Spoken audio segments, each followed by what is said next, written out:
The wicket is inspected and another test begins. Don Bradman wins the toss for Australia, and Australia are going to bat. They're going to get first use of this good wicket. And here's the England side coming into the field.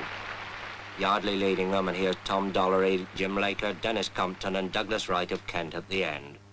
And then, out of the pavilion gate, come Australia's opening pair, Barnes and Morris, Morris in the cap. And Alec Bedser of Surrey begins the bowling from the nursery end. Fast medium right arm comes in, bowls to Barnes outside the off stump, and it bounces off Evans' pads. Bedser again. Bowls again to Barnes and again beats him outside the off stump. And the first over's a quiet one, a maiden. And Alec Coxon of Yorkshire bowls the second over from the pavilion end. Elbows well out, comes in, bowls to Morris. Morris forces him away on the onside, and the Australian innings is underway. The first run's up on the board. And so another historic test is underway. Watched by the press of half the world.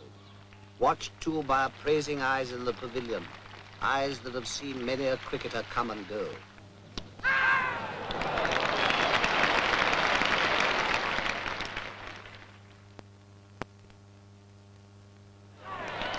Australia's innings has come to a close. The score stands high and is duly noted. There is time to breathe until England takes the field. Cricket in the hands of the experts, more than a game. It's a craft at least, almost a science. Let's ask an expert, Bert Rhodes of Derbyshire, to bowl us a leg break on this demonstration wicket. Now, there's the spinning finger, the third one, see, cuddled close against the seam. It comes up. Now, this is the perfect leg break. Watch where it pitches. Just outside the line of the leg stump, and it turns enough to beat the off stump. And now, the orthodox, the natural break, spun off that index finger, the off break. And this pitches, watch it, outside the line of the off stump, and it beats the leg stump. Now that's the right arm bowler's orthodox weapon. Let's see how the batsman copes with it. As the ball comes down to him, turning into him, well, all right, he just lets it hit the bat. And that's why short-leg fieldsmen were born. Well, perhaps attack's the best method of defense. Down comes that off break again, and the batsman hooks it hard and high over those short-leg fieldsmen, but not over deep square leg. There is a way of doing it, of course, over the ball as it moves into you, and push it away along the ground as Edrich does this ball from Lindwall, playing it to Barnes. When England are 27 for 1, which is nothing for Englishmen to be very happy about, and Ray Lindwall is bowling at full speed to Hutton. That ball's well up to him, and he pushes it away past mid-off for a comfortable 2.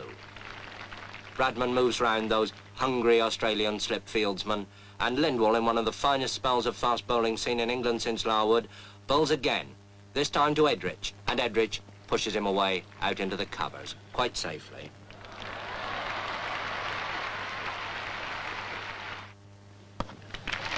And it takes Doug Wright at number 11 with a wild swing over the bowler's head, sky high up there into the long field, to save England from the follow-on.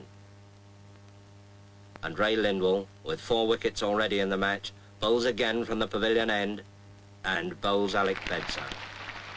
And England are all out for 215, 135 behind Australia on the first innings. But now Australia have started their second innings. Bedser bowls to Barnes, his in-swinger, and Barnes puts it away, down to long leg. Round comes Hutton, fielding at long leg, and there's that quick low throw to Godfrey Evans. And now Wright bowls to Morris, and he's out.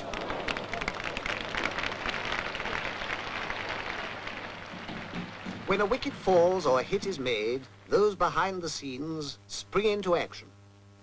What they record will go speeding over land and ocean. When a batsman strikes, the whole world outside will want to know the score. And when they know it, they'll cast an envious thought to those who sat at Lord's and watched. And there goes Barnes, magnificently caught by Washbrook at long on for 141. And Australia are now 431 in front.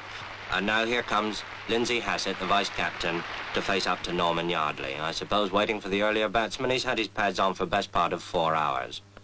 Well, he needn't keep them on any longer.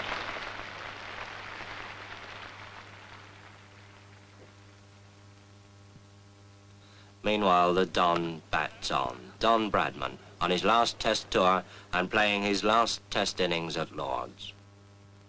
Don Bradman, the pride of Australia and the despair of England.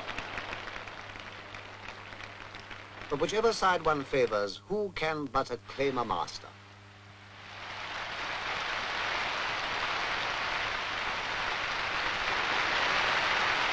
Bradman, whose name now joins the golden pageant, will Rain stop play? Anxious eyes survey the wicket. Willing hands turn too. But fate is kind and the battle is renewed. All through a cloudy afternoon they struggle on. The English batsman extra careful, heavily conscious of each wicket as it falls. England want 596 to win, and Hutton's out for 13, and England 42 for 1 wicket. And now Toshak bowls to Edrich. Ian Johnson catches him at first slip.